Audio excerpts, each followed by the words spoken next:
Welcome to the hottest real estate topics on the planet, keeping you up to date with all the creative ways to buy and sell real estate without bank qualifying, so anyone can build real income starting today. Here is another great show with Dealmaker Bill and Pete the Rookie.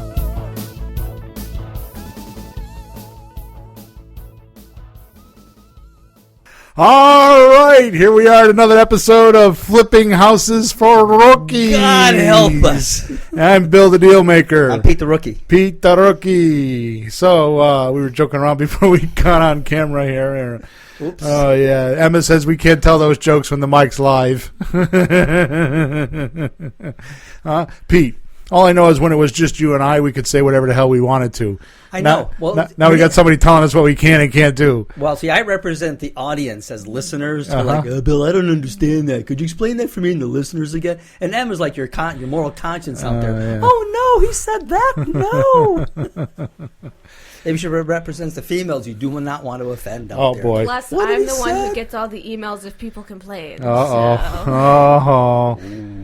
So we got to get your mic closer to your face there because I was listening to some the other day, and yeah, you got to be really. There you go. All right, here I am. There you go. I can speak up too. Yeah, that would be good. I was listening to a couple shows the other day, and you were faded off into the sunset. Oh, I don't want that. No.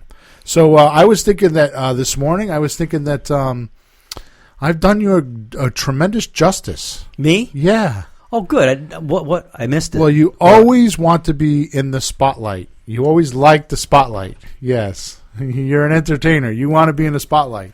And Emma's got us and got you in the damn spotlight. There's lights all over here.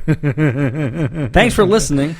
For anybody that's not watching us on video, we have been live streaming the podcast for about 3 or 4 weeks now. So if you go to flippinghouses.club/live stream, you can go there and actually we record it on video. It's just me and you sitting in our recording studio with a couple mics in front of our face and yeah, and our ripped T-shirts and. Hey, this is my new shirt. Yeah, I know. You told me 3 times. Yours looks good. Yeah, I'm okay. Oh yeah, yeah. I got one like that. Next time, let me know. We'll match. I am the farthest thing from fashion you'll ever want. When I get up in the morning, the first thing I think of is what's going to be comfortable today, because I know I'm going to do 15 hours. Okay. Next time I come back in this room, I'll be ready to pass out. Anyways, what was I saying? Oh, so. The live stream, we actually have been surveying the hell out of our people. The meetup we did last night, we had a live meetup last night, and I've been doing it by email. If you're on my email list, you'll know that. And we're actually going to change the training platform. We're going to make it, I've got a lot of requests for some things, and we've been brainstorming behind the scenes. You know that because you've been part of it. And in another week or two, I think we're going to be changing the training platform so that people can get a lot more for a lot less, and it'd be easier on us. Everybody wins this way. They can get what they want. We can get what we want. So we're going to release that pretty soon. When we do release that, we're going to probably stop doing the live podcast on air like this. We're probably going to put it into the membership group or into a group where there's going to be members. So you can still get it, but we're probably going to change the platform. But we'll let you know when that happens. But for right now, go to Livestream, flippinghouses.club/livestream. All right, Peter. But, Bill, we need feedback from the listeners to know really, really, really what they want so we can really tailor what we're doing. So please fill out the survey, send us your data so we know. Yeah, so if you're on my, which is another thing, when you go in and you go to flippinghouses.club, what happens is there's 10 videos there, which will still be there, but they're just going to be in a different place. There's 10 videos on the 7 ways that I buy properties, which is actually the 7 profit centers of how to make offers and actually make money with real estate. And most investors teach that there's 1 or 2 profit centers, but there's actually 7, and they're fascinating once you hear how they are. They're even more fascinating when you do them and they unwind in front of your face or in front of you when it's time to make those deals. But those videos, so when you go get those videos, you put your name and email address in, and you get put on my email address, my email list, I'm sorry. And I've been sending out, for the most part, almost every day. I send an email out, and it's a way for you to vicariously live through me by email. So I usually put whatever's going on in that day. And some days I'm grouchy, so the emails are like, goddamn contractor, rah, rah, rah. I think the best email I must have written was about the dumpster rat. I've gotten more comments about the dumpster rat, which was somebody putting garbage in my dumpster, and we caught him. Well, it has mystery, intrigue, detective work, exposure. It was awesome. Justice. Yeah, yesterday was about my kitchen guy. I had to put my private eye hat on and go find him, and I found him. Yeah, it didn't take long, but I found him. He was at the beach, right? Because it was warm. Oh my God, I don't know where he was. So I think he's a really good guy. He's just not very organized. He's dispersed. So he only managed to get a couple hours worth of work done a day, and the rest of the day he like chases around his own confusion. Oh no! Yeah. Oh no! Yeah. So, but the point is that every day I send an email and I try to enlighten people of what it's like to be an investor full time and what I go through, and all the stuff that some of it's stories, some of it's like something I learned in the past, some of it's I'm supposed to be doing like checklists and stuff like that, but honestly, when I sit down and write, I just write whatever's on my mind, which is usually whatever's happening to me. At this recording, I've got like five properties that I'm plus my own house I live in, so I've got 5 mortgages right now, and all that kind of stuff. And there's always something. I mean, today, as soon as we get done with the podcast, I've had something. I've been doing it 12 years. I've done hundreds of houses. I have something I have to do today that I've never had to do before ever in my life. Ever in my life. Wash the kitchen floor? No, I got somebody that does that for me. So I have my house in Middletown, right? Mm. So behind the house, like probably, I don't know, quite a distance off. I mean, I'd say a half a mile. There's power lines. Yeah. So I had to call my realtors up my butt since yesterday afternoon, telling me that I have to call this guy named Rich or something like that, and I have to give him permission to go to the house and measure for electromagnetic waves before they buy the house. Yeah, I have that in my yard. Like my yard, the property, my garden's underneath. I look up and they got these EMF. I was told it could be dangerous for your health, but I've never had any reactions from it, so I wouldn't worry about it. You're shot. So I've never had that happen before. So this lump over here that they can't see on my neck, because that's why I sit on this side, I don't think it has anything to do with the wires. Right. So don't worry about it. Well, now we have an excuse for your jokes. You're mentally disturbed from the EMF. Anyway, so they want that. So it's just my point is that all that kind of stuff, it's just little things like that. So I'm going on way too long about this, but when you opt into the when you go into that list and once you get put on my email list, then my email list is not there to like give you advertisements every day. There's a link that you can find stuff on the bottom, but it's not. The purpose of it is so that you can get a reality of what it's like to be an investor, because a lot of people don't know. No, it's really valid. I chase you around all the time. I sit around and go around half the time, maybe not all the time, because I got things I have to do. But I learn a lot just hanging around you and just going in the houses, buying the houses, watch things happen. I mean, how many people get that opportunity? This is crazy to be able to just watch somebody do this. There's so many details. It's not a 22-minute television show. Right. It's, constant, and a lot of details come up. Yeah, totally. So, okay, so here we go. Episode number 51. You're hanging, so don't go to Middletown too often. Yeah. So the name of today's show is Worst Way to Invest in Real Estate. Huh? We're just watching a video on it on YouTube, actually. Yeah. Oh, things not to do? Yeah. Okay. So, no, it's the worst. Okay. Worst way to invest in real estate. All right. Okay. So, I don't know how to do this show. Because if I tell you what it is, then the show will be over. Oh, you can talk about 30 minutes about it, I'm sure, once you start. You think so? Yeah. So you're saying I'm good at talking? Yeah. You're good at something. I definitely like to talk. Good at making a 5-minute show an hour. Yeah. Yeah. Oh, there's always details. And I have no idea what you're going to talk about, so I'm listening. All right. So if you've heard me in the past, if you were to do deals So the answer to the question is don't get involved in deals you don't understand. Okay, so that's the worst. That's the worst way to invest in real estate. But how do you know if you understand it? If you don't know what you don't know, you don't understand. Exactly. Now that's the answer. But I'm gonna, as usual, I'm gonna dance around it for a little while here, because as far as I'm concerned, the worst way to make money in real estate is rehab retail. I mean, I've got 5 of them right now. I freaking hate it. And the only reason why I'm doing it is because the only reason why you sell real estate is because you need money. So I donated a shit ton of money last year. Shit ton of money. More than I make. Well, maybe. Yeah, about the same. And I just did it because I wanted to. Because I wanted to get like light a fire under my ass. Because I'm 53 and I was kind of like laying down a little bit. Thinking that life was pretty good. And one day I woke up and decided that I need to change that, so I put my own pressure on myself. That's the only way it works. Mom can't put pressure on me. My wife can't put pressure on me. My kids can't put pressure on me, but I can. Yeah, you don't have a boss to yell at you. People go to work and they sit around all day if a boss didn't yell at them. Believe me, I've got an ex-wife. I have a new wife. I have 2 sisters and 2 daughters. I got plenty of damn bosses in my life, okay? I got a lot of bosses, and they're always trying to tell me to do something. But they only spend your money. Now Emma makes me money. Huh? We're all right with her. Go, Emma. Yeah.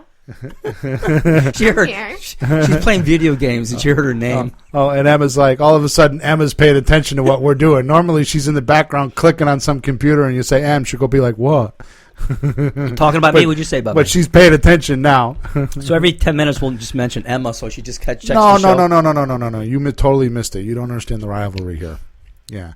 You said all of them cost me money, and I said no, except for Emma. So what she's going to do is she's going to text her sister right now and say, publicly, Dad just announced that I'm the only one that makes the money, not you. Okay, so that would be fair, because last time we had a live event, I went out to buy myself a water down the street, and she texted me that you publicly said that she was your favorite daughter, and I'm like, you realize I'm recording this and going to be watching this later. She's like, he turned around and said it to the whiteboard. No, thanks. Sister rivalry. Just plain trouble. Yeah, that's good. I'm happy. At least they get along so much. Yeah. Okay. Whatever. So the worst way to do a deal, as far as I'm concerned, is rehab retail, and the reason why is because it's just so damn difficult. There are so many barriers and so much crap that can happen. I mean, it's just I can't even. I'm scanning through my mind right now, thinking, how can I even explain this? Where would I even start? I mean. You and I could spend the next 4 weeks, an hour or 2 hours on a show explaining the shit that's happened to us just in a few renovations. Just a few, not even the 10 years and just currently. Not even the dozens and dozens. I don't even remember half the stories because it's like, well, before we just went on a radio show, right? Or on this show, on my phone. From my contractor, read me the text that just came. Emma has my phone. Read me this. This is just before we came on the show. Like 15 minutes. Yeah, this 20 is just minutes ago. This is from Rich. Yeah. So just read what it says. Major tub issues at Piper. There you go. So that's all he says. Major pipe issues at Piper. Yeah. So this is like before we just get ready to come on here, and I'm like, are you freaking kidding? So there's there goes your stomach. Yeah, like the bombshell just drops because now I just had a rug put in the basement. So the first thing I'm thinking is that the brand new rug that I just put in the basement, which is right below the bathroom, by the way, is floating. That's the first thing I think when I get a message like that. What do you think? It's like, something. So the house collapsed. You know what I mean? Okay, so what does it say? So I say, you say what's wrong? Yeah. He texts back, won't drain. Also leaking at drain and all valves leaking as well. Yeah. So, like, okay. Now, wait a minute. Here's the best part of this story. You ready? The cleaning girl is coming. Like, in the next day or two, this house is ready to be listed. I just spent $35,000 on this house, and he fixed it. Now, he's a good guy. All right? But is it the old plumbing? Yeah, we didn't change any. Well, there was a diverter valve we fixed behind the wall, but it has nothing to do with the valve and the drain pipe. And it used to work. But here's the thing. it's probably not. I don't know if it ever worked. I never tried it. So obviously he's probably trying to clean something or trying to do something, and all of a sudden it came up. It's not even the fact that it's not working. It's just the communication. Because that's like that's how contractors are. And if there's a contractor listening, I'm sorry if I'm offending you, but most of my guys, they're not. Here's the deal. In any organization, okay, I feel, in my organization, let's put it that way, in my organization, Planet Bill, okay, I don't want you to come to me with a problem. Actually, I don't mind. You can come to me with all the problems in the world if you have a solution. Yeah. Don't just bring the problem. Bring some sort of a solution. Is it the right solution? I don't know. We'll figure that out. But at least you're bringing me some sort of a solution, so it's not like the bombshell all the time. Now, it completely sucks my attention units. Now, I have a full schedule today until 5 or 6 o'clock tonight. Full schedule. I'm with you. I have to meet a money guy. I have to. Yeah. I got a closing that I'm trying to put together for Middletown, so I got to get. There's some trouble with the electricity and the magnetic field thing, and I got to get the furnace running. It's like all these things that I got to do over there, and so I completely. And then the bombshell goes off. Okay, so I'm embellishing that, and I'm not embellishing that, I should say, but I'm talking about it quite a bit because that's just in the last hour. You know what I mean? And it's like, it's stress city. Right? So let's talk about that. Let's completely divert again. So what is stress? Right? Stress to me is problems unsolved. Right? So your mind has a problem, okay, and it doesn't know how to solve it. There's no solution yet. That's stress. Tell me what you think of this. I always feel that there's a person or several people involved too. It's not just there's a situation here. If it's just like something in my yard, my house, my life, I just go fix it. Right. I find the stress is something going on because there's somebody there with something going on, and that either they should fix it or they're screwing up, and they have to deal with a person, not just the problem. Right. So it's just a drain. Hire somebody, fix it, go fix it. But there's people. Does that make sense to you? I think it goes back to what I was just saying. I think they're both connected. So a lot of people don't know how to handle people. Yep. They don't understand people. They don't understand people. So now, so I think part of what you're saying, which, by the way, I run into this all the time. I'm 53. This took me almost 53 years to figure out. Some people do not have the proper prediction of their environment. Or even more than that, their evaluation of their environment is not always correct. In other words, they see a pink elephant, I see a gray elephant. Okay? Yeah. So for whatever reason, and you never know which one's right, which one's wrong. Am I right or are they wrong? You know what I mean? So when it comes to some people, okay, they don't have a proper estimation or a proper evaluation of their environment. So where my guy might be like, I've realized that he's not good with plumbing. Yeah. So he's like, oh my God, and it may not even be that way. It's his evaluation of the environment because he doesn't understand plumbing. You get it? Yeah, well, he's more of a general guy. He's good. I know he's good at a lot of things, it seems, but there's plumbers in the world, electricians in the world. Right. So when he sees a plumbing issue like that, he doesn't know how to handle it. It becomes stress to him, and his communication becomes alarming. Right.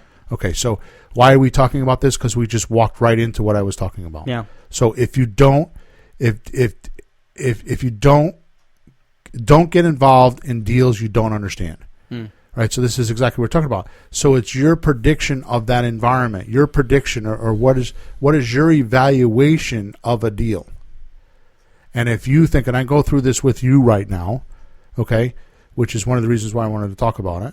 So if your evaluation of the deal or of the environment of the deal, which when I mean environment, I mean dealing with the condo association, dealing with the owner, dealing with the lawyer, dealing with the whatever.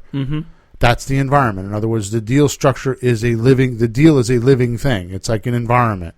All right. There's like actually, for lack of words, there's actually boundaries or anchor points, if you would. Kind of like being in a room. Yeah. You know, there's 4 walls around it. You know, those are the walls being the anchor points, right? Or, you know what I'm talking about? The edges. So the deal has things encompassed in it, and there's boundaries to the deal. And if you don't understand those, then your estimation of effort is going to be incorrect, right? And your ability to evaluate and predict is going to be incorrect, because really, and then and this happens, I know we talk about this all the time, this happens with you and Jesse, with me all the time, because you'll be looking at things and you'll be thinking, this is a problem and this is a problem, and I'll look at them like, what are you talking about? You know what I mean? But because you haven't been through things, every little piece of information is something you feel like you have to hang on to, because you don't know whether or not it's information you need or don't need. Yeah, you can't tell what's important not all the time, because without the experience yet. So being able to evaluate the deal, and I don't mean evaluate the deal like with numbers. I'm talking about evaluate the prediction. What's going to happen next? What's going to happen after that? You know, what is the ideal scene? Am I actually departed from the ideal scene? Am I too far away? You know, like what is supposed to happen? What's the perfect scenario? You know, in other words, the ideal scene. What is the perfect scenario? Yeah. If this happens, what do I do? He didn't do this. What should I do now? That happens all the time. The only thing that most people know is the perfect situation or the ideal scene is that I'm going to get a check. So they start with I'm going to make $30,000. You know, which, by the way, when they say they're making $30,000, it's probably going to be like $8,000. You know what I mean? Because it's not. Well, if you want an education on that, just watch HGTV, because they got all the numbers. And subtract. Yeah. They don't divide and subtract. Well, all I know is on HGTV, the guy that puts those numbers on TV obviously doesn't write the checks, because, you know, I got to write a check today for $1,000 to put oil. I mean, to pay an oil bill. So I can get the furnace guy to come out and fix furnace so I can sell a house. I wonder if that's on. I don't see those checks on HGTV. No, that's part of your profit. Yeah, that $1,000 that's your profit. Yeah. You just exactly. spent. Yeah, you just don't. Oh, now I understand. They showed the profit, the gross profit, not the net profit. That's what it is. Ah, okay. And they don't show you all the things that you spend. Yeah, and the aggravation. Yeah. Well, they show some of the aggravation, but so. Well, that's the show, but it's all fixed in 30 minutes. Right. So it's all over. So next time anything hits you, Bill, just figure in 30 minutes it'll be fine. Yeah, there you go. So when you're dealing with things that you don't understand, right, then it's much harder. How about you think you understand and you don't? Right. That happens a lot. Yeah, well, you don't know. Yeah. So we have, you and I have fixed that at this particular point. I mean, we're working on actual checklists that you can go through for each one of the deal structures. So no matter what happens, if you have that deal, if you have a slot deal, I think we did one the other day. It was 20 steps. Mostly, even if you don't follow it, if you just read through the checklist, it's worth it just to have, so you know what to predict with. Right? You know what an out point is, and it took me probably a year to figure this out, because, you know, you would come to me, or Jesse would come to me, or one of my students would come to me, and they'd be talking about this and talking about that. I'm like, why do they have their attention on that? And I realized it's kind of like driving down the road. You're driving down Main Street, right? And all of a sudden on the left-hand side, you see a sign that says the bank. Oh shit! I got to go to the bank. So you take a left turn, right? It's like, why are you going to the bank? Well, because I got to talk to the loan officer. I got to. No. Why are you doing that? We don't need to talk. We need to buy the house first before we talk to the loan officer. You know, so it's like the path that you drive, you get sidetracked because you don't realize what you have to do for your next step. And I got to tell you, if you want to know the secret to any success, especially real estate, the way to success in real estate is to be organized, and the way that you organize anything is to break it down into pieces, functional, actual pieces, right? And when you get the pieces broken out, you know, like separate individual cycles to do, right? Cycles of action to do. When you break them out and then you align them strategically, 1, 2, 3, then you'll never be penetrated. You'll never have a problem. Also, if you just work on the very next step and not worry about the next 4 after that, because that's what we do. We try to think of all the steps that have to happen, and that causes you stress because you can't do those steps. Can't tell you how many times I have students or coaching clients call me, tell me they got a deal. They talk to the person on the phone for 10 minutes, and they got the entire deal structure figured out. and they actually know how much the profit is. Cash, check cash too. Yeah. Right? Yeah. All of us done. I mean, you've done that. I've done that. Jesse's done that. All of us have done that. All my coaching clients have done that. Well, it's hard not to imagine how it might go, but you can't do anything but just imagine and then let it go. Right. And just do the next step, because you start thinking of the third, fourth, fifth step. Now you're going to stress yourself out because you can't do those. Right. To me, stress is the things you can't do. Just give me something I can do, and I'm done. I'm happy because I finished it, and it's out of my way. Right. So I'm not a sports guy, but I could tell, and I know this because I smoke cigars with Tabaki Jones from the Patriots, and he is absolutely a classic. He is a classic, man. I'll tell you, he's just a piece of work. That guy, funny as hell. He's a classic. So, I mean, he obviously he won a Super Bowl. You know, he's got the ring and all that. I mean, we don't see him like that when we're in the smoke shop. Because we're just a bunch of guys goofing around, you know. And he's bigger than I am, which is unusual because not a lot of people. He's a football bigger than player. Yeah, he's like huge. And every once in a while, and he knows I'm not a sports guy. Every once in a while, he'll go down like he's going to tackle me, and I'm like, "Come a little closer. I'll burn your eye with my cigar." That's about the only way I'm going to win, right? But one thing that I have figured out, listening to him, is for sure the only way to win a Super Bowl is one play at a time.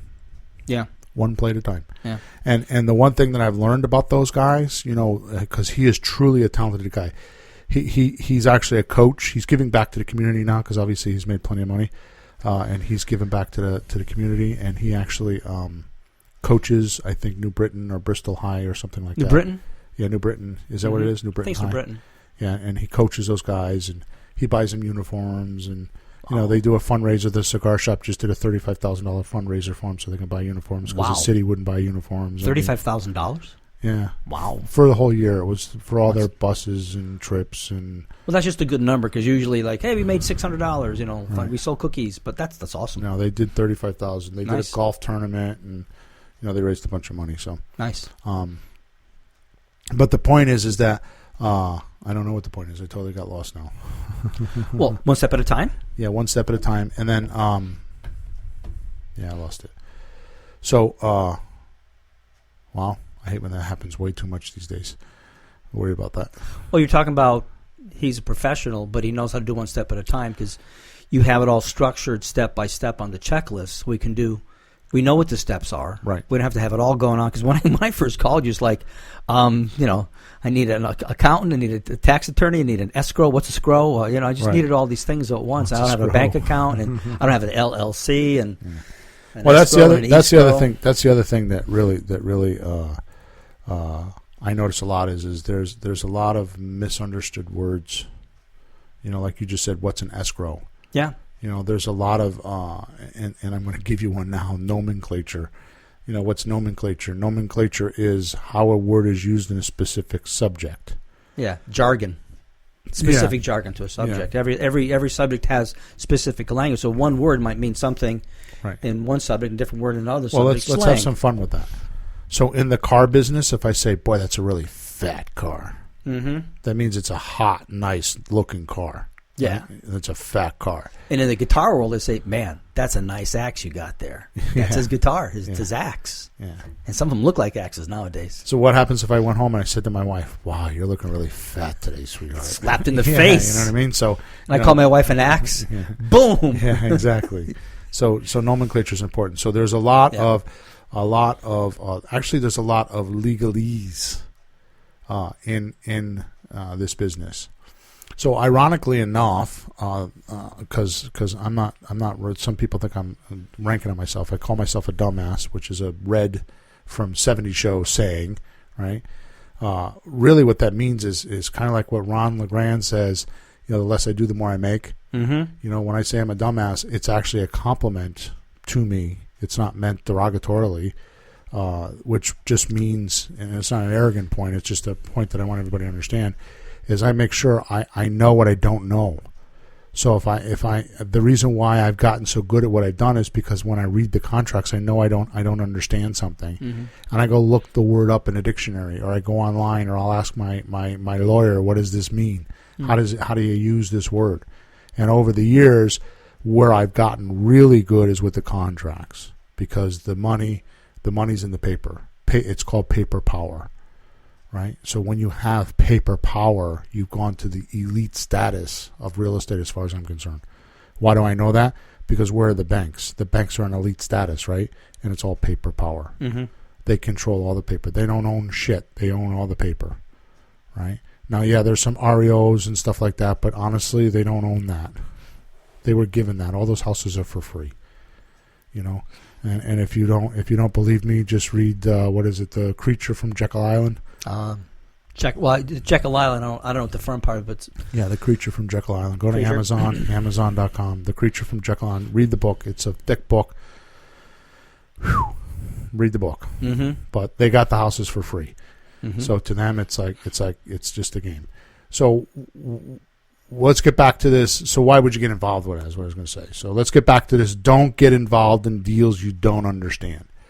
So what I want to do is break it down a little bit, because that's what we're talking about, is understanding the words, right? Yeah. So what does get involved mean? Don't get involved.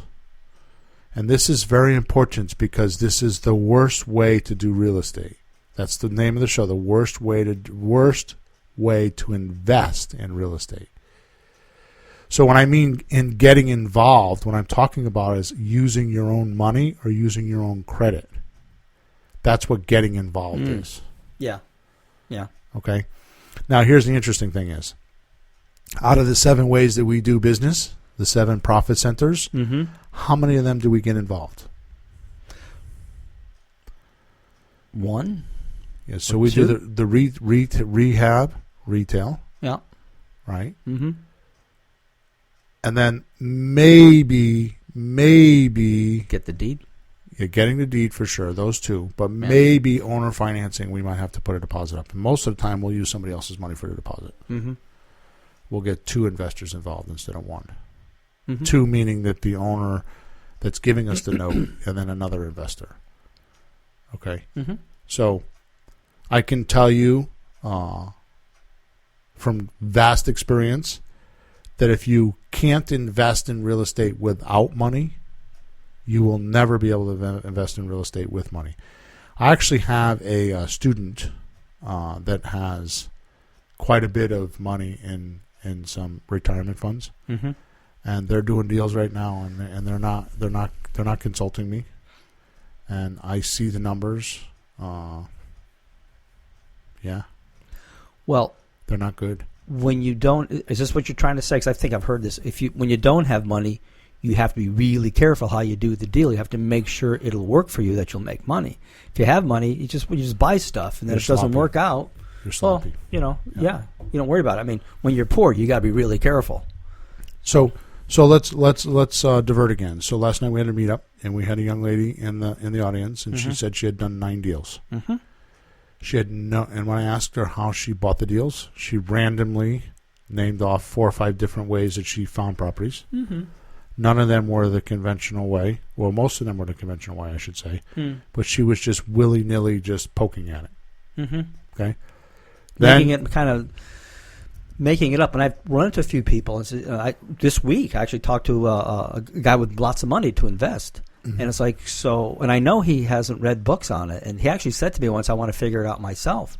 And I said, but I have a partner too. Like, well, has he studied? He says, no, not yet. But he wants to flip houses. Does he know how to do it? No, but he thinks he could. How do you just make it up? right, She was having some success, but she was using a lot of her own money. right. Then maybe down the road start getting some back. Well, it's interesting because I'm trying to run the meetup, and she was there to get a specific answer. And finally, I just had to because she was there, and she had an agenda. Yeah. And there wasn't many people there anyways. I mean, for whatever reason, I think we had less than 20 people there, which is unusual. So I took up the question, Mm-hmm. and she actually had a deal that she was buying, and she said it was a $120,000 house, and she was paying $80,000, had to put $6,000 in renovations. Mm-hmm. And she wanted to know and she had to put up, I don't know, $26,000 of her own money. Yeah, $20 grand down and $6 on the renovation. She borrowed the rest. Yeah. So she's looking at is this a good way for me to use my $26,000, right? Yeah. So I don't know what to say about that. All I did is I showed her the Mayo formula, maximum allowable offer. And if you don't know what I'm talking about, go to flippinghouses.club. There's a video there. You can see how the Mayo formula is. It's under the rehab retail video, getting the deed. No, not getting the deed. It's under rehab retail. It's did you put the steps on there? Step number 5, Emma? No?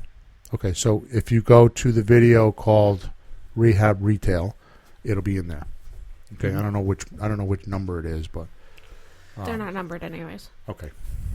Yeah, but it's an important formula because she was just kind of taking each property one at a time and just kind of sorting out what might happen and see how much could I get if I did this, if I did this, if I did that. Right. And there was no formalized plan or formula to work from. Right. Well, the interesting thing that I find with somebody like that is that the only way you're going to buy any the only way you're going to make it in this business, is to have constant deal flow. Everything else is irrelevant. You don't need money. You don't need credit. Yes, you are going to have problems with finding money. Obviously those are all things but I promise you if you have constant deal flow, then your scarcity mentality will go away and you'll be a lot calmer. That's what we were talking about in the beginning of the show, right? Mm-hmm. So what's stress? Stress is unsolved problems. Mm-hmm. So your mind is working and nothing's happening in the physical universe. It's not getting resolved. Yeah. Right? So that creates energy in your mind that you don't need. It's negative energy. You don't even know you're creating that negative energy. And you're working against you. You're only working against you. You're not working against anything else. Because you got this constant, all your attention goes to that, and it just feeds that energy, and it just gets bigger and bigger because the bigger the energy is, the more it grabs your attention. The more it grabs your attention, the bigger the energy becomes. You see what I mean? It's like this. What comes first, the chicken or the horse, or whatever, the chicken or the egg, or whatever it is. I like chicken and horse better. I don't know why I said that. I like it better. There was a chicken one day and a horse one day. Which one was it? We should talk about things nobody else brings up. Let's do some new stuff. So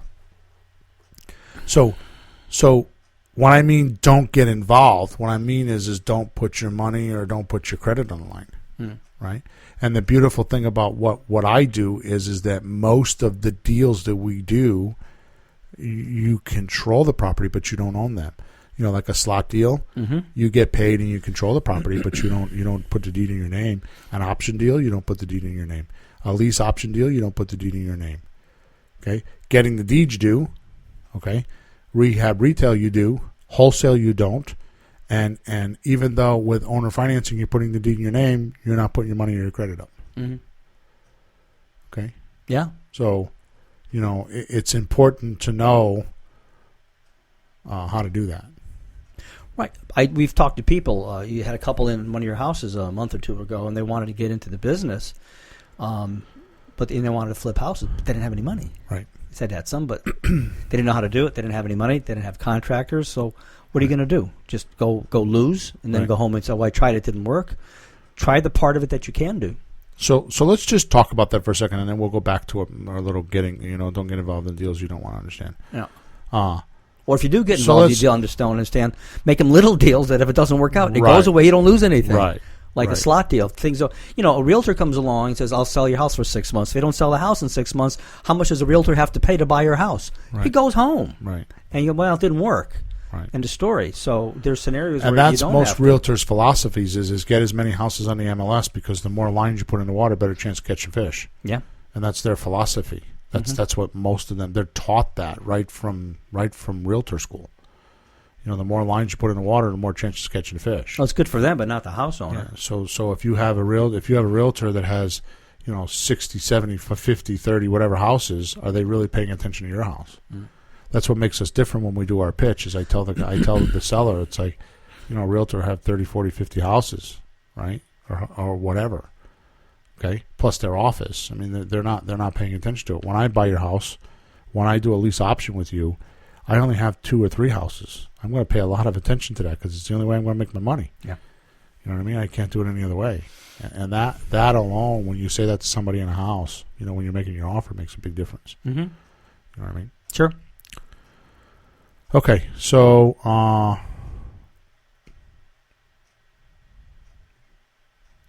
Did it throw you off again? Totally dispersed.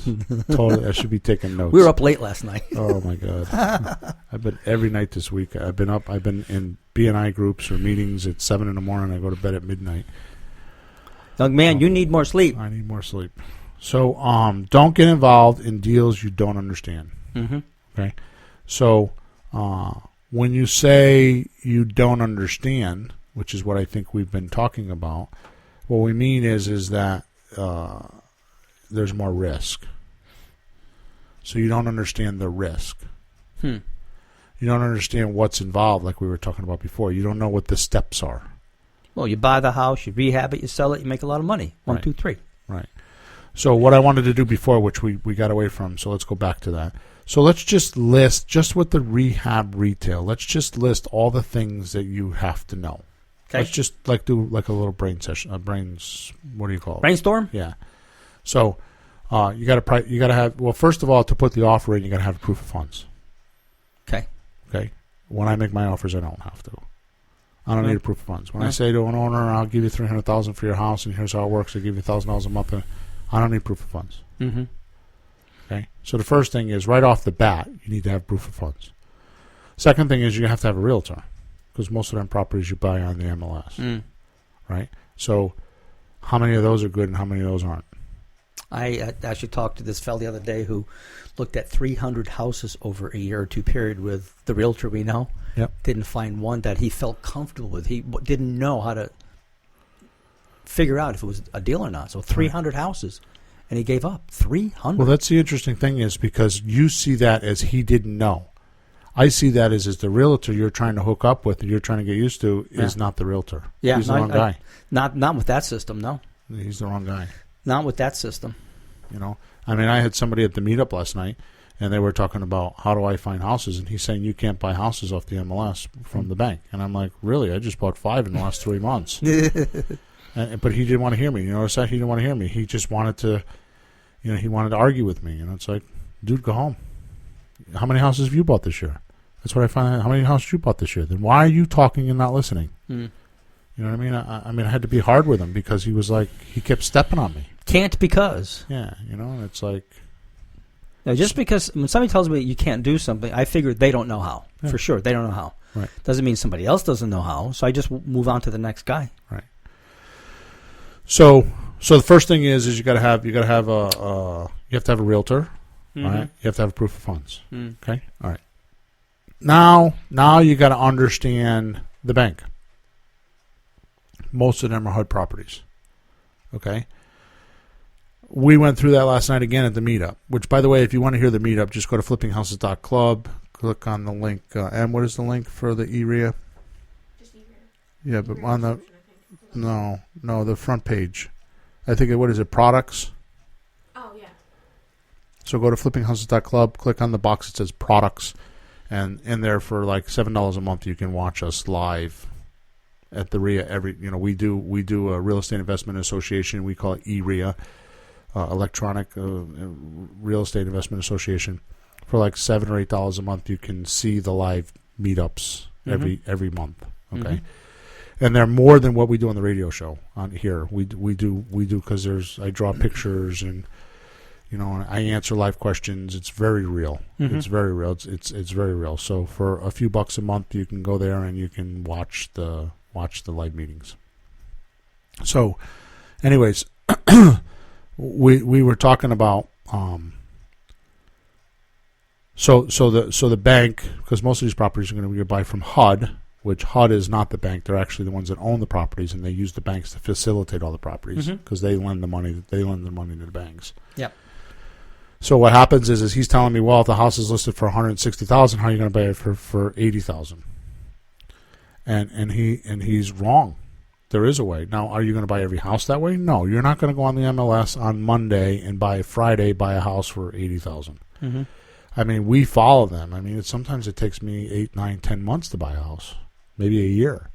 But if you fill the pipeline up and you do what I show you to do in some of my videos, then you can do it. Okay. More importantly, the only way that you're going to do this is an offer a day keeps the debt away. So you have to make an offer a day. So what I was talking about last night in the meetup is, so if you're going to play this game, this rehab retail, you need to keep making offers. So when we do that, and I have done this, and I buy too many properties. That's why I stopped doing it. Just go make offers. Every day, make an offer on the MLS. Mm-hmm. Every day, make an offer on the MLS. But it's just really strange, though, Why? that people will look for a year to buy a house, and you bought like 4 this year, whatever it was. This year, in 2 months. It wasn't even this year. I mean, Well, yeah, it's not the I'm full year rehabbing them. so far. Yeah. Well, I bought the houses that I bought. I mean, they all came in what, January and February, and then I've been working on March and April. Mm. You know what I mean? So Yeah. it's like it wasn't even this year. It was like I bought them in a matter of a couple months. And the interesting thing is you know the reason why I got aggravated with the guy that was in the meetup last night is because I think I made 7 offers and bought 3 houses on the MLS. And I hear these guys like you're talking about, they made 300 offers and didn't buy nothing. Yeah. You know, like this guy within the meetup last night, he's making dozens and dozens of offers. It's just because he doesn't understand. Mm-hmm. Right? And that's exactly what we were talking about before. And then he's got the audacity or the fortitude to come there and argue with me and tell me that what I'm doing is wrong. And I'm like, well, there's your problem, dude. You know, I mean, I'm telling you how to do it. I mean, how many people are going to tell you how to do that? I could tell you what I think. Just the information on this radio show, and I keep calling it a radio show. I know it's a podcast, but I'm old-fashioned because there's a microphone in front of me, and it was just like when we were at the radio. So, well, just on this podcast, just the podcast, I know people that would put that behind a membership site and sell this information for money. And we give it away for free.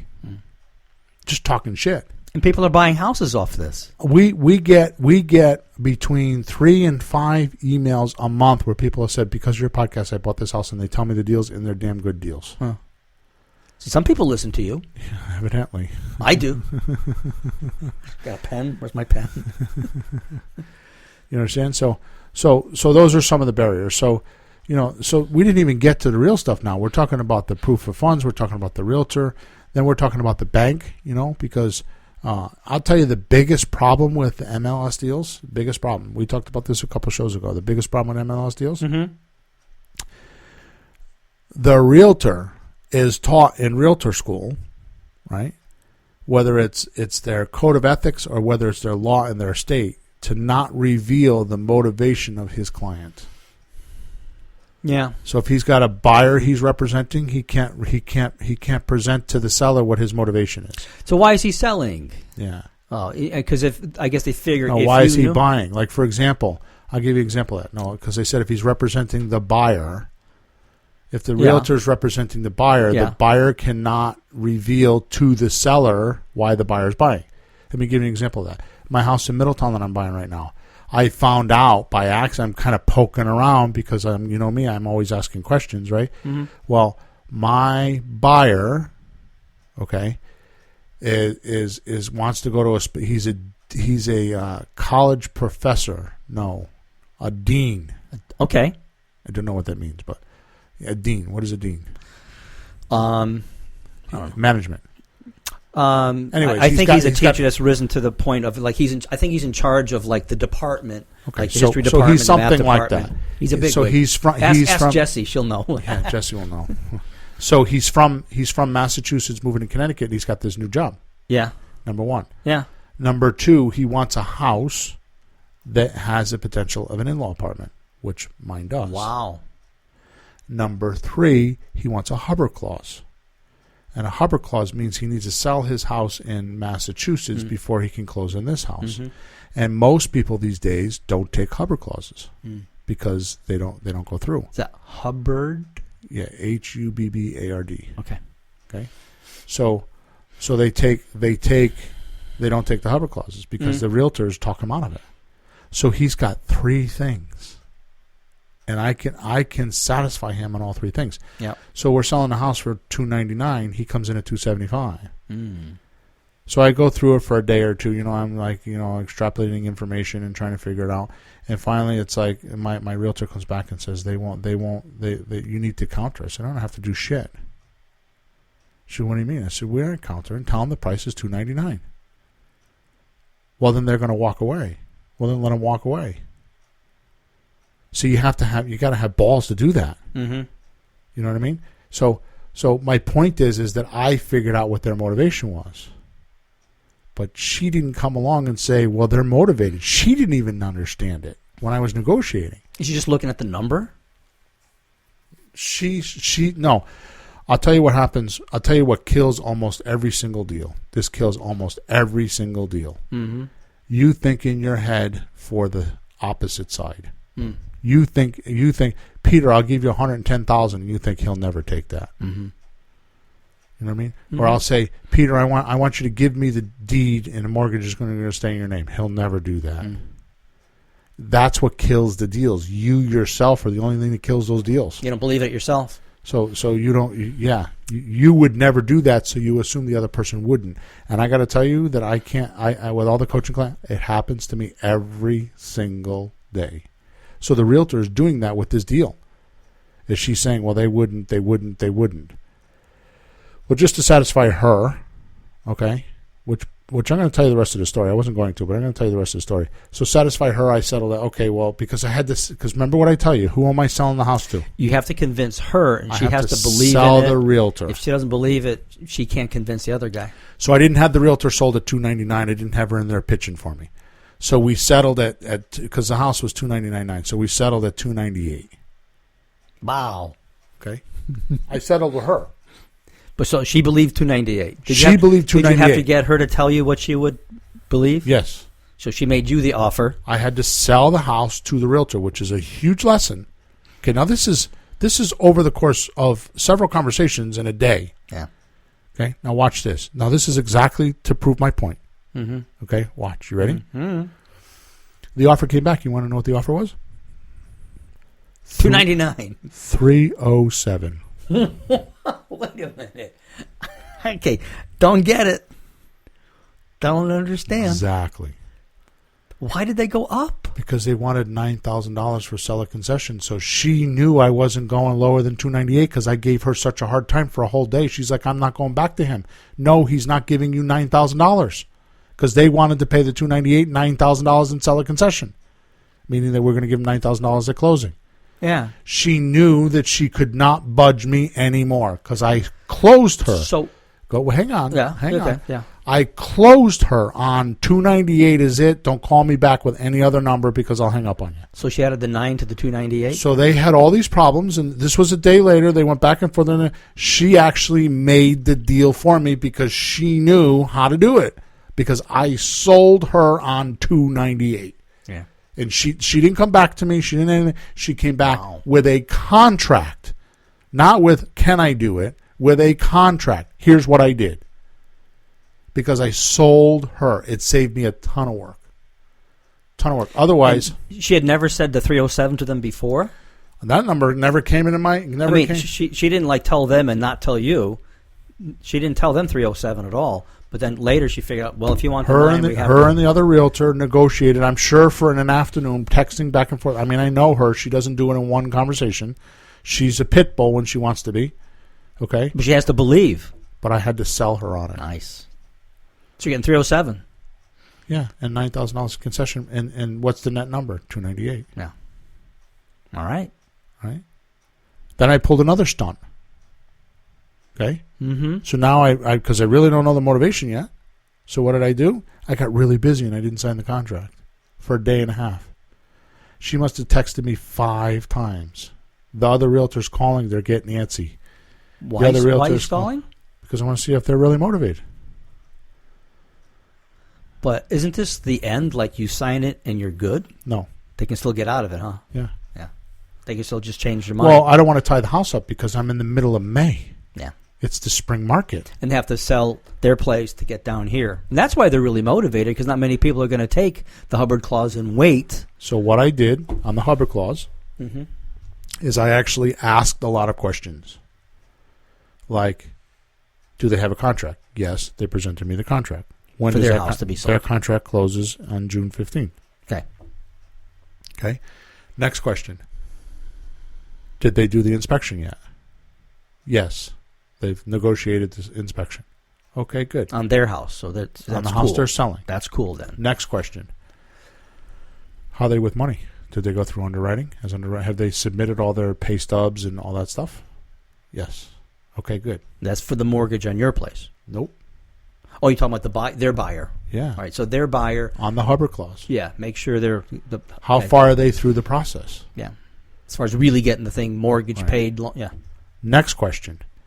Once they get their house sold as Wesleyan, the college is going to go work for, are they going to help him?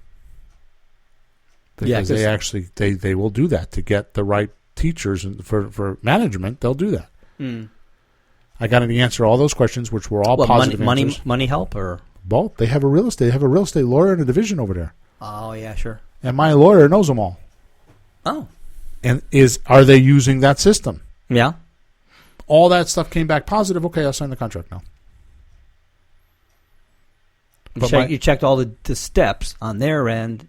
So I'm going back to what I was talking about. So if you didn't know all the steps, then how would you know to ask all those questions to prevent the barriers from later? Because once you sign that purchase and sales contract, you're done. Yeah. In fact, I'm going to sign a release on a property today on Lucy Street because I don't want the deal. Mm. You know how we sold Lucy Street and we sold it for good money, but so far I'm giving back $7,000 in concession and they're coming back for more money. I'm like, out of here. Why? Because I'm a little cocky right now because it's a March market. A May market, a spring market. But you know what? This only happens one time a year, so I need to make the most out of what I got now. Because in July and August, when everybody's away on vacation, I'm trying to sell houses, and nobody's going to care about me then. Doing something like that, is there a chance that they would come back and say, okay, we'll do what you want, or just walk away? Say that again? If you just say, forget it, go away, release it, you don't have to buy it, I'm not selling to you, would they just go, oh, no, I'm sorry, we'll... Yeah, they can come back, but they didn't. Hmm. Yeah. The problem with that house is that the bank is requiring permits, and I refuse to do that. Mm-hmm. Because I don't want the town in my house. Okay? I didn't. There was not enough change in the house to require any of that. Mm-hmm. So my concern is because the town I'm in, they have very crooked town officials, and my concern is once they come in, it's a rat's nest, and then this deal doesn't go through, or it costs me $3,000, $4,000, $5,000, $8,000. Yeah. I don't have that deal. I don't want to do it. Mm. Yeah. So I'll just go find another deal. But my point in saying that is am I worried about it? No, because I know what it's like. I know how to get deal flow on buyers and on sellers because I know how to get deal flow. Yep. And again, that's a checklist. Mm-hmm. It's a sequence of how to do everything. Mm-hmm. Okay. So when you say don't get involved means don't put your money or your credit. Don't sign things personally. Okay. Don't get involved in deals you don't understand, and understand means you don't understand the risk, okay? Or you haven't done the worst case scenario. Like, what's the worst case scenario? Can I handle that? Mm. Right? So what I'm telling you is like, so this sounds like I'm telling you not to do real estate, right? If you're new and you don't understand things. No, what I'm suggesting is that the glory of what we talk about is you could easily do a slot deal. You could also do a lease option deal. You can also do a subject to deal. Those are very, very, very easy deals to find, and they're very easy to do. Mm-hmm. Of course, I say that because I've done dozens and dozens and dozens of them.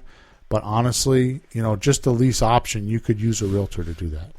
They know how to do lease options. They don't do them the way I do them, but they do lease options. Mm-hmm. Point is that you're not getting involved because you're not using your money, you're not using your credit, you're not personally signing for anything unless you want to, but you shouldn't. Mm-hmm. And if the deal gets a little shaky, you could walk away. Your seller won't like it, but that's it. The worst that's going to happen to you, the worst case scenario, which is what I just said. Don't understand. The worst case scenario is you'll have an uncomfortable conversation with your seller. That's the worst that can happen. Mm-hmm. That's it. But you'll remember that for the rest of your career. Make sense? Sure. So there's no reason other than whatever you're telling yourself to get into this business. No reason. And this is not like, the Carlton sheets that everybody thought was a scam back 20 years ago when he was selling his for $300 at 2:00 in the morning. Which, by the way, wasn't a scam. I bought it 3 times. It was an awesome program. I bought it, read it. Awesome program. But this is not some scam. Don't listen to the people that are telling you that. They're the scam. Yeah. This is as real could get. You can't get any easier. I mean, you need to study and you need to understand, which is why we do what we do. Mm-hmm. Okay, and my motto lately is I'm helping the working man. That's my motto lately. I'm helping the working man. Right, and what I mean by that is that we're making our training affordable, so that you can do a little bit, make some money, do a little bit, make some money. Mm-hmm. So basically, you're going to get it. You need to get a college education. All I'm telling you is you don't need to go to the government and get a big fat loan, to learn your education, and then study it and never actually apply it. Yeah, there's a lot of that. Yeah, we have a lot of people we run into that spend tens of thousands and then buy a house. I have a student that has her coach coming to her right now, and she paid $10,000 for 3 days. Interesting thing is, you know what he's coming to do? He's coming to look at the house that I helped her buy that they're renovating right now. She paid him $10,000 for that. And what's he going to do? I don't know, but she paid him before she met me. Oh, jeez. And she's like, I wish I met you first because I wouldn't have to pay all that money. Well, people that are thinking to do the retail rehab, because it is the most difficult big step, they won't succeed if they don't have a lot going on and a lot of persistence and a lot of guts and courage, so that they'll lose. You're given so many options of ways that are simple to do without much money, $10, $100, a few dollars, that you can do. You just have to change your mindset. And what I like about having all the deals you offer, like the 7 ways, you look at the videos. When you look at a deal, you don't say, I remember somebody saying, I want to do wholesale deals. That's nice. What if the house is not a wholesale deal? Right. Walk away. You lose. With your system, you look at the property, and it is what it is. If there's a way to buy it, you can buy it. The system you show has a way to buy it. So it's not what you want to do. It's what the circumstances provide. Right. If it's an apple tree, you're not getting pears. So let's make that real right now. So you be the customer, and I'm going to be me, because this is, if there's anything I can teach you, this is worth hundreds and hundreds and hundreds of thousands of dollars to you. Okay, so if you have a house for sale. Yep. So I say to you, Pete, how much you want for your house? I want $140,000. If I give you $140,000 today, if I give you $140,000, will you sell me the house? Yeah. Okay. Here's how it works. And then I pick one of the 7 offers and I give it to them. Let's do it again. Okay. Just in case they missed it, because it might be too simple. Well, okay, go ahead. I'm going to be the devil's advocate, but. Go ahead, though. Pete. Yes? How much you want for your house? $129,000. If I give you $129,000, would you sell me the house? Yeah. Here's how it works. And I pick whichever one. So suppose the house is only worth $120,000. Right? Now realize the only time you do this is after you've done the prospect suspect form, and probably after you've done some evaluation of the cost to sell worksheet, so you know how much everything is. Yeah, you have some real numbers. Which brings me to the last point. Making offers is only 50% of the offer. The other 50% is the timing of it, when you make the offer. If you make it at the wrong time, then you won't buy the house. Like in the conversation with the person? And the sequence of when to make the offer. So there's a sequence to everything. Like you send them a piece of mail, they respond. They listen to their free recorded message, they click the button, they talk to the operator. The operator takes the information, they email it to you. You pick up the telephone, you do a prospect suspect form with them, you talk to them. You figure out if it's a deal that you're interested in, you figure out the purpose of the prospect suspect form is that you figure out if they're motivated. We figure out that there's some motivation there. There's a problem that we can solve. We think we can solve it. So at that particular point, you're not qualifying anything else. Notice each step has its own product. Now that we know that the person's motivated, now what we do is we actually go out to the property and we qualify the property. At that point is when you actually look and see, well, he wants 129. Is it worth 129? Is the neighborhood worth 129 or is it 80,000? Yeah. Until then, you don't do that. You don't think with that. You don't evaluate with that. If you do it sooner than that, you'll blow the deal up. Yeah. Especially if you're not doing deals, go get in houses and make offers.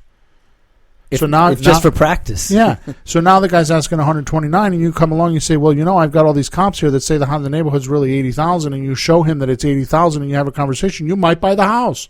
He might be like, yeah, I thought so. My wife's been telling me 129. I think you're right. He's not going to offer you the lowest number. He's going to offer you the highest Right. possible number. Then once you evaluate the house and you say, this is a house, yes, this is what I want to do. Yes, I want to make an offer on this house. Now you sit down and you do a presentation with him. What is a presentation, by the way? What is a script? A presentation and a script is pre-thought ideas of things that you want to talk about before you talk about them. A script is nothing more than nothing less than, I thought about this, this is what I want to say, and you wrote it down and you understood it, and it's a preconceived conversation before you have the conversation. That is a script. Okay? So you sit down with them and you go through the process of what it's going to be like for them to sell their house. And then we do a cost to sell worksheet.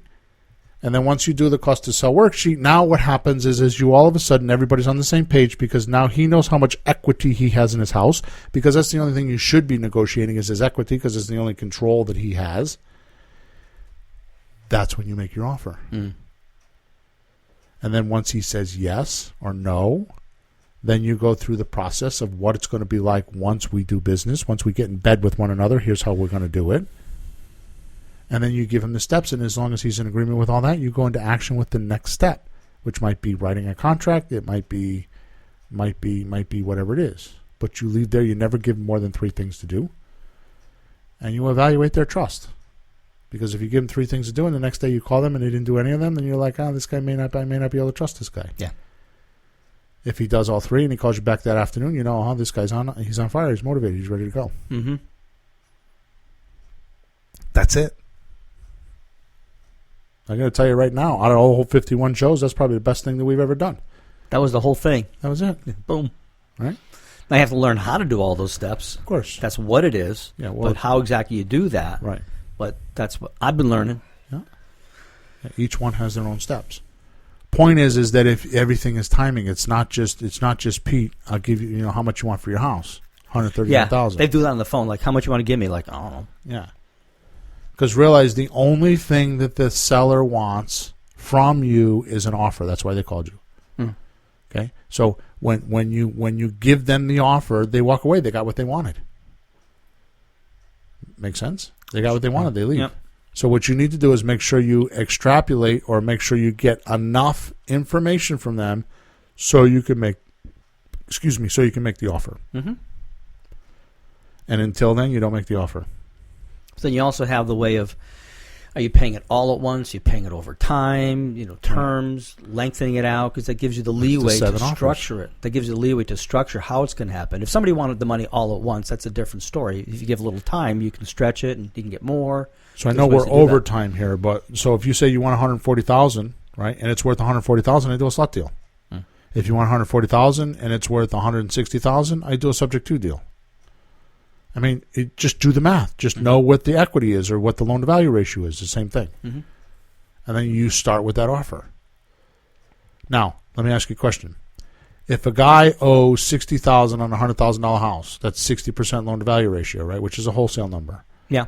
And he owes $60,000. Right. But he won't sell for less than $80,000. What deal do you use? Subject to, because it's 80%. It's not how much he owes. It's not just about what he owes. It's what he's willing to sell for. Yeah. So it's how much he owes plus what he's willing to sell for. That's the offer you make. Well, because that's how much you're paying. You're paying 80%. So 80% is isn't wholesale. Yep. You buy for 80%. You can't wholesale. You can't retail, rehab, and make any money. That's right. Okay. That became a little clearer last night, I think, when you said that. Yeah. So just how all the numbers fit. All right, good. So we're 6 minutes over. Sorry about that for doing all that, but I think we gave you some good information. So worst way to invest in real estate is don't get involved in deals you don't understand. and it's a little bit different than that. So make sure you listen to the whole show so you get what we just talked about. Check us out at we don't have any questions, right? I never asked if we had any questions. So check us out at flippinghouses.club, and you can go find out the 7 ways that we buy property. We also have the beginner's checklist, which I think is getting started, right? So you can get the beginner's checklist that we were talking about at flippinghouses.club/getting started. So go do that. And then I also have something that I put up, which is 19 facts that every investor should know.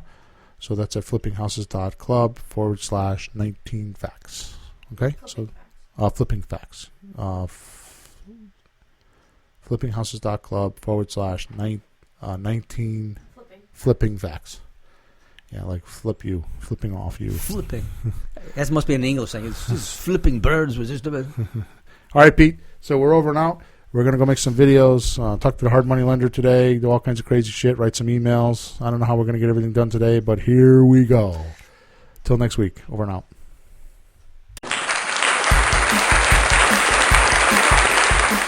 Thanks for tuning in to the hottest real estate topics on the planet with Bill and Pete. If you want to continue learning how to buy and sell real estate without money or credit, head over to flippinghouses.club for some cutting-edge real estate wealth tools. Or contact us at info@flippinghouses.club.